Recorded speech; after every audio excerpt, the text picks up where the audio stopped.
Hello there, this is me, Dorikaiser93, and this is going to be a Pretty Rhythm Rainbow Live Episode 1 review. Now, we ended off Dear My Future last week, and now we're into Rainbow Live. So, the series so far, from what I've seen, is going to include 7 girls. Seems like 2 groups of 3 and then someone else. But, time to get into the review of the episode. So, basically, it starts off with Renee, and she's skating on what seems to be a rainbow for some reason, and she skates off. What happens after that is what happens is that the world decides to crack around her, and then what happens is she falls into like this dark cloud, and we don't see her again. But what we do see is someone with pink hair designing, or what looks to be is designing like a prism stone, what looks to be, because she holds it up and says, "I'm done." But then when she moves the prism stone, she sees a rainbow. She jumps out, she climbs out of her window, and then looks up, and then sees all the 7 rainbows. We then see 2 other girls who see the rainbows, and then after that, we see the pink girl wake up again on the next day, and she says she has to get to school, and she says her name is Ayase Naru, who is the main character of the series. Then we see mother, father. She says goodbye to them. I'm going to go off to school, and she goes off to school. And when she gets to school, she explains what prism stones are, what the Prism Show world is. I'm sure if you've watched Pretty Rhythm before, you would understand, but if you're new to it, I would recommend just watching that to get a little bit of the gist of what's going on. After that, we then see inside the school, we see like a rink, not an indoor rink, an outdoor rink, and it seems to be in the middle of school, and it looks to be like a sort of the Prism school all over again, where they're dancing on the ice and such and practicing. Then, when they get into school, Naru's like, "Oh, should I join that club or not?" But then her friends come in, Rena and I, and they talk with Naru a little bit, and then once they're done with that, they say, "Oh, Naru, you're going to be sitting next to the cross." Naru's like, "The cross?" And then I says, "Oh yeah, I've heard some scary rumors about Suzuno Ito, who you're gonna sit next to." And then Naru asks, "Oh yeah, why is she called the cross?" They're like, "Don't know." And then Ito comes in. Naru introduces herself, but Ito's like, "Don't ever say that name again." And Naru's like, "Oh, all right."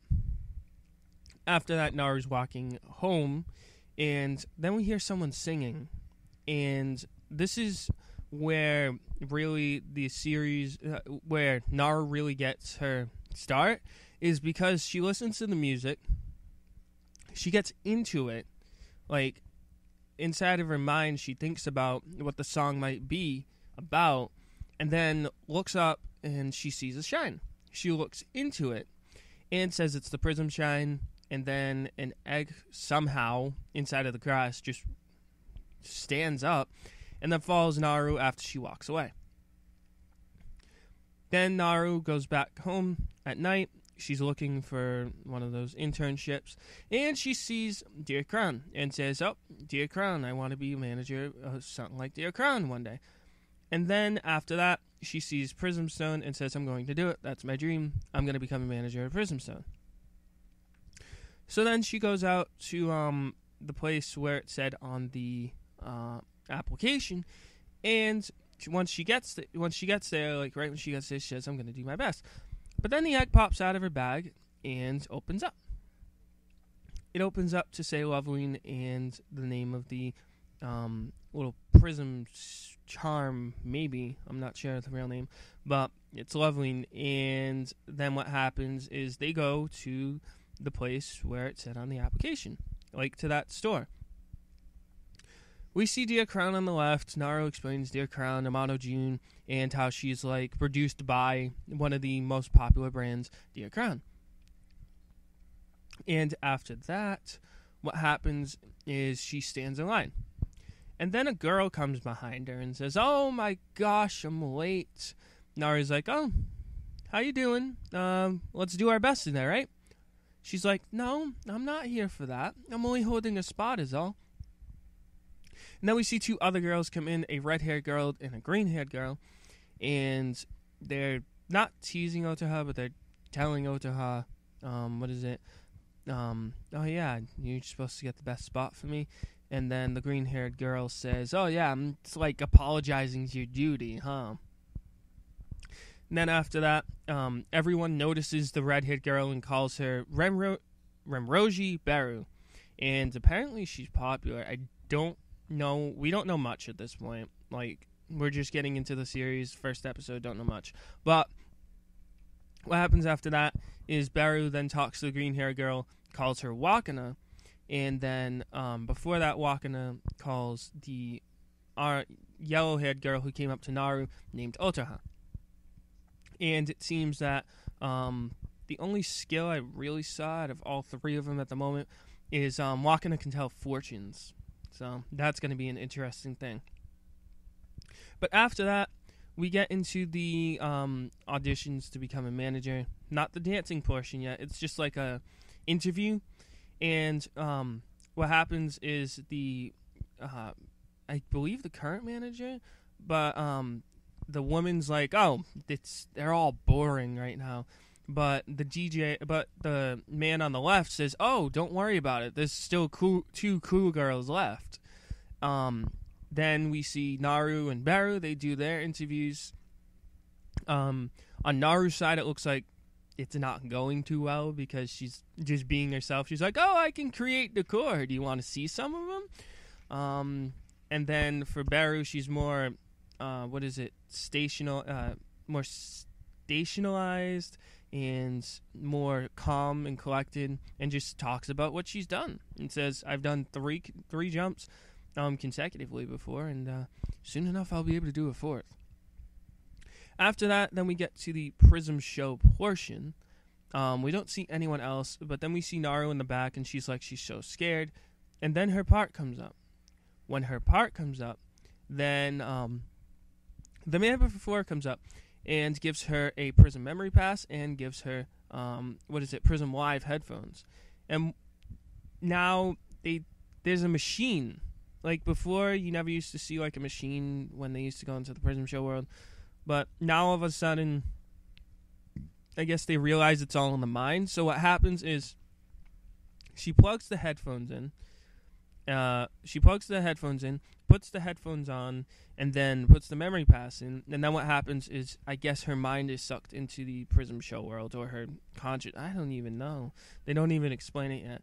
But after that, we see a familiar face, Aki Megane, and she says, "Welcome to the Prism show world." And basically what happens is the Prism show world, it looks different, and Naru's like, "Oh, it's my first time here." And Aki says Aki says, "Oh, do you have any Prism stones?" Naru's like, "No, I don't have any Prism stones." But Aki's like, "You do, like, you have a fantastic one right there." And Loveline comes out and transforms into a Prism stone.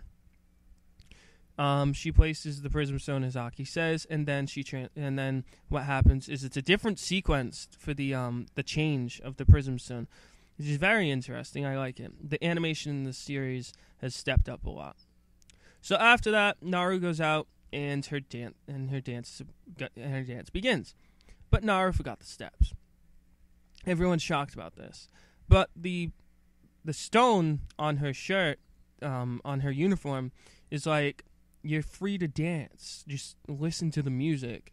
And then Naru just starts dancing and just skates around, and everyone's amazed. And then she starts something called a Prism Live. Like, why a Prism? I don't know why it's called Prism Live. We don't know anything at this moment, but she starts a Prism Live, and the guitar comes out.